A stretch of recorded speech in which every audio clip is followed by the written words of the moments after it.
I think I'm the only thing between you and lunch, so I will try to put the conversations you've had this morning in the context of what does this really look like around the world, because I want you, if you're a woman or a man in this audience, to know what you're really up against. So personally, I have the honor of leading the work that Mercer, we're a large human resource firm, does with the World Economic Forum about the future of women in the global society. And I wish I could share with you better news, right? So we do all the gender analytics, the pay equity, all the assessment of what is the fundamental state of women in the political system, the economic system, the education system. And the reality is that we will not see gender parity, which is the equal representation of women in the workforce at equal pay in every role for 217 years.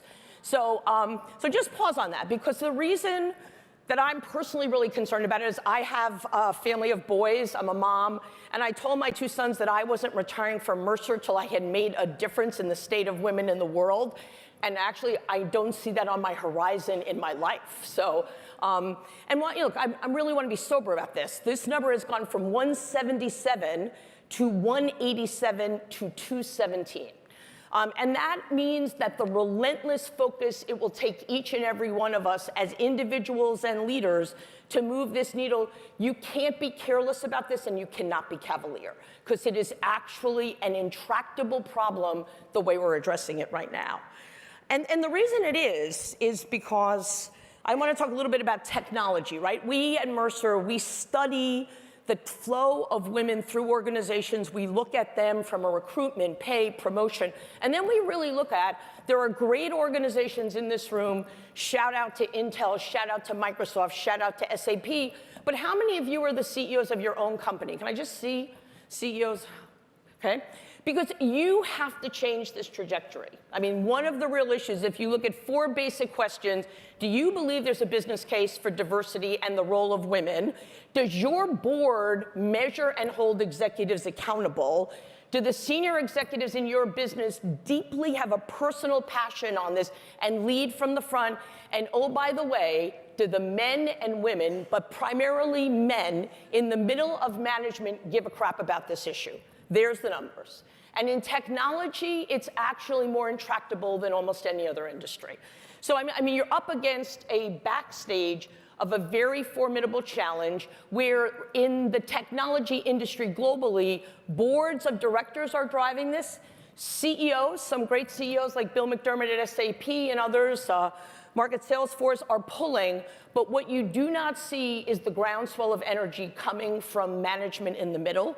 And one of the reasons I'm raising that, no matter what size company you have, is that managers, particularly men, have to believe deeply that this is a business imperative and a personal imperative to move this needle, because the data is actually very alarming.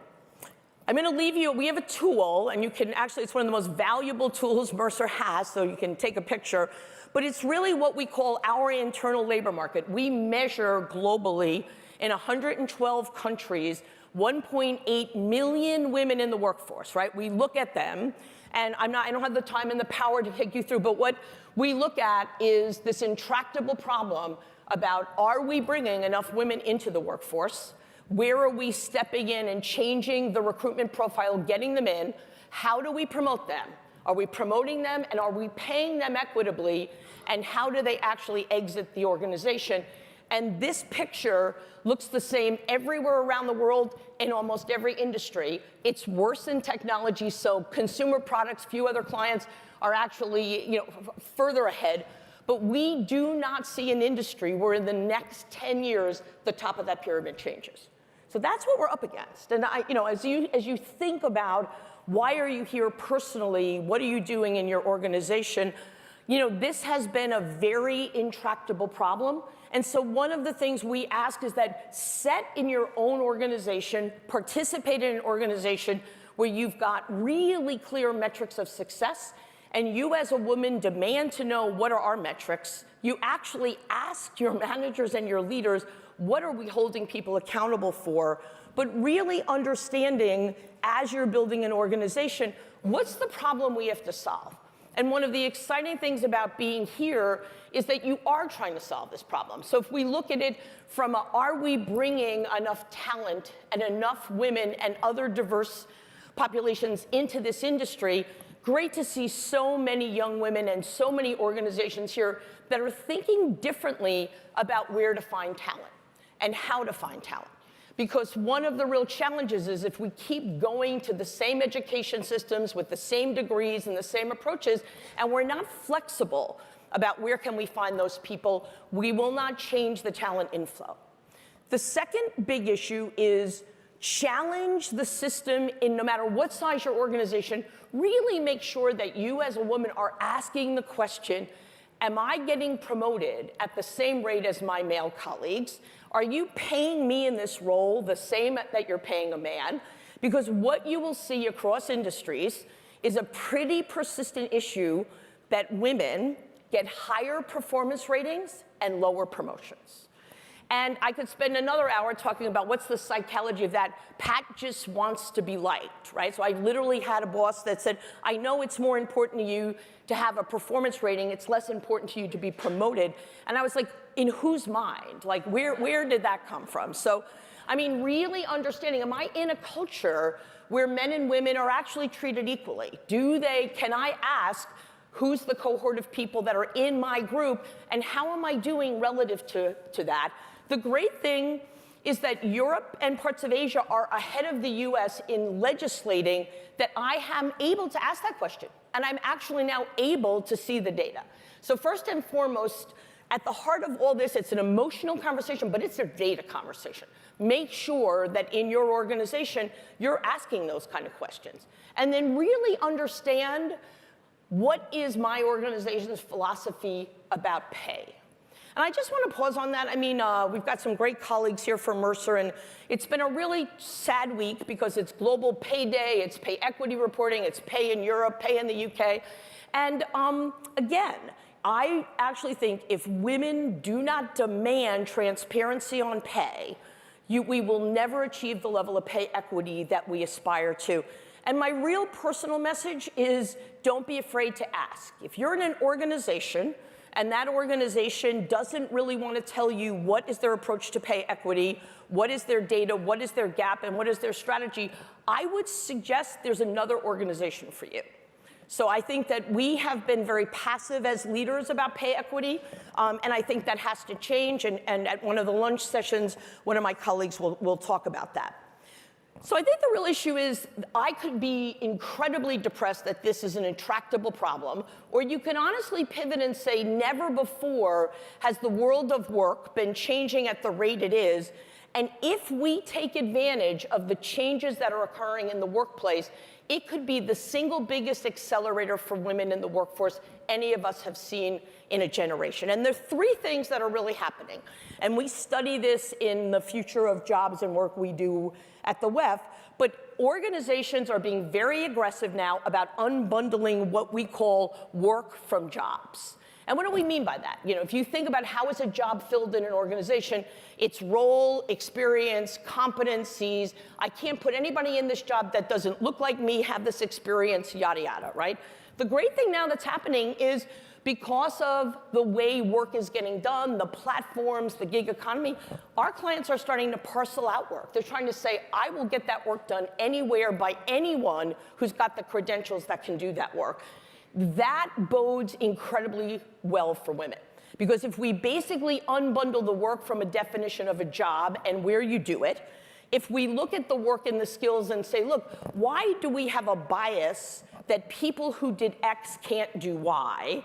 And we actually start to look at the impact of the technology on many of these jobs, it could open an entire new way to staff for women.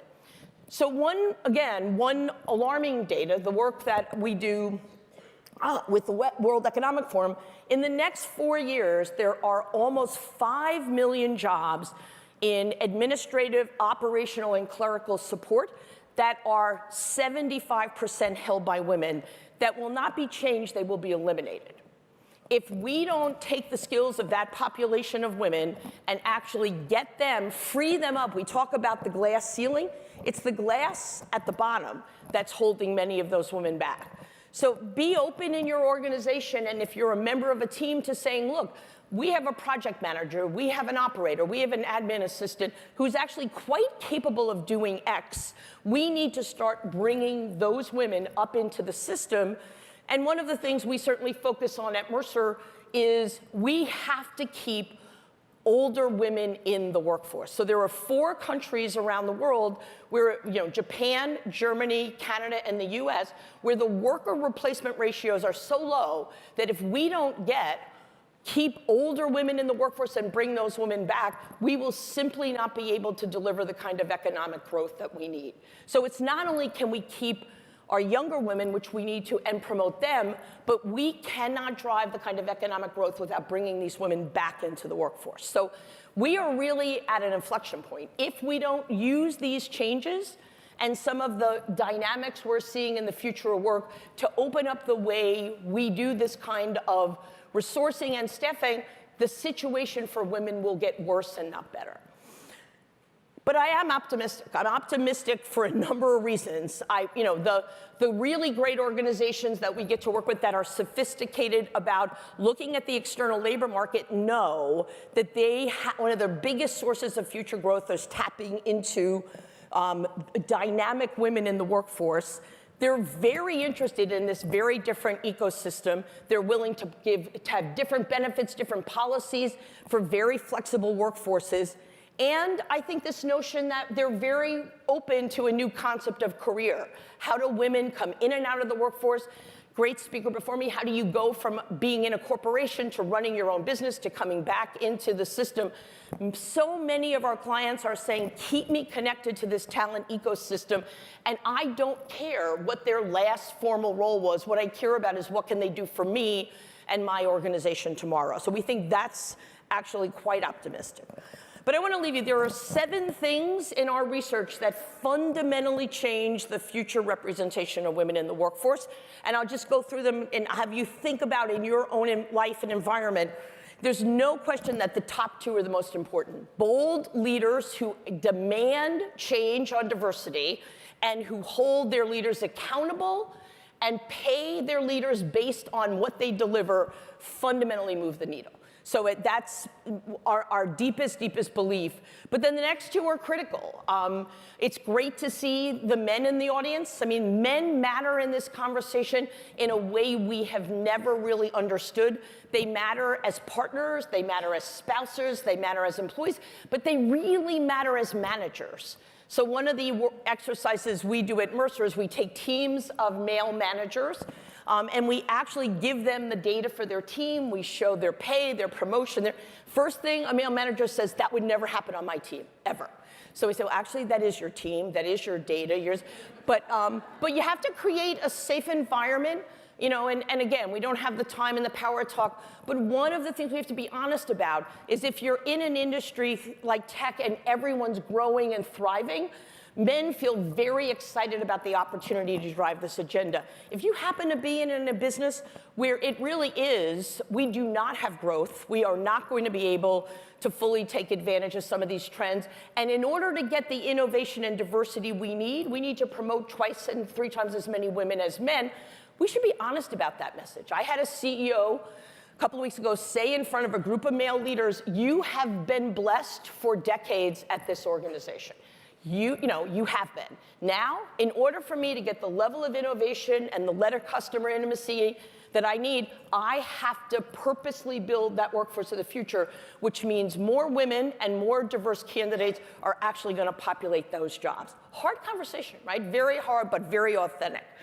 Investors. How many folks here are from the private equity world or from the investment world? So you really matter, because one of the things we're really seeing is that investors who hold companies accountable, show me your strategy, show me your data. I will not invest in companies who are not clear about their strategy, who don't convince me that they're serious about this. Money matters, like men matters, and the flow of that capital. One of the most exciting fronts for us is actually women's health and women's financial well-being. We've done some great insights and research about why women leave the workforce and how much of it is around physical, mental, and financial stress. So really trying to work with good health systems on how to help women do that. And then technology is an amazing enabler. So again, great organizations like SAP, like Dell, that are actually using technology to take the biases out of so many core HR processes. So we really do believe the system is actually working to make this better, but it's really gonna eventually come down to individuals, right? I mean, and it was great to hear the conversations this morning. You know, at the heart of this conversation is you have to be a disruptor. I mean, I'm in my early 60s. I've been at this for years, decades. You know, I am relentlessly focused on disrupting the conversation because no matter what company I work with, no matter what board, no matter what politician, the reality is you have to disrupt the status quo or that 217 will become 250 and 300. So I don't think as a woman or a man you can be a bystander on this issue. You have got to engage. And my really deep hope is that at work, you'll really be part of the strategy. If you're building a company, learn from the mistakes of the past. Don't build the business models that created those mistakes. I also think it's each of our responsibilities to keep women in paid work. Let me say that again. Keep women in paid work. Years ago or decades ago, I would say it's up to you to do what makes you happy. You have choice. That's all BS. My number one responsibility is to keep women in the workforce, particularly older women. We do a lot of work on longevity and aging, and we look at what happens to women when they leave the workforce, and particularly brilliant women in technology. We believe they can stay, they can be retrained, but they need to actually be integrated in the workforce. And as an individual, we talked about this, whether it's be your authentic self, find what makes you happy. I do think you have to have these conversations. You can't be a young woman today and be passive about this topic. I just don't think you can opt out. You have to be passionate about driving the change. And finally, you need to be your own advocate. And everybody's talked about this morning, but I'm going to share my personal experience I had a couple of months ago because it was so humbling but really depressing to me. So I have a couple of sons, good guys, married amazing women.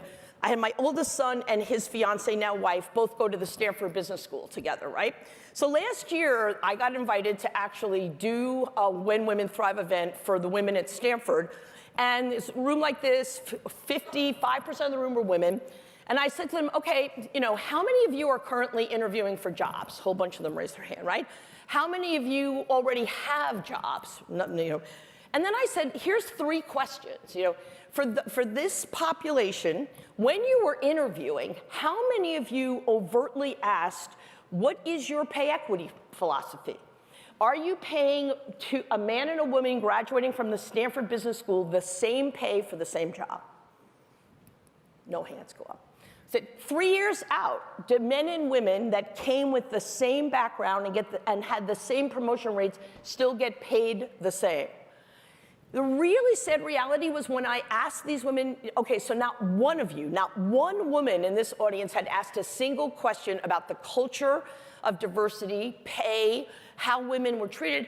And I said, why did you not ask? What do you think the single answer? Why don't you ask? Somebody. You're afraid. Afraid, right? I wouldn't get hired. And then I showed them the data in detail and said, look, let's be really clear. These organizations need you more than you need them. And my simple leave behind message is if we don't ask those questions at every stage of our life and our career, if you don't start, whether you're a woman coming out of school or you're going for a new role or you're getting a promotion, we have to demand the equity. And we have to actually say companies that don't want to publish that and are not really the right place for us. So I feel so deeply about that.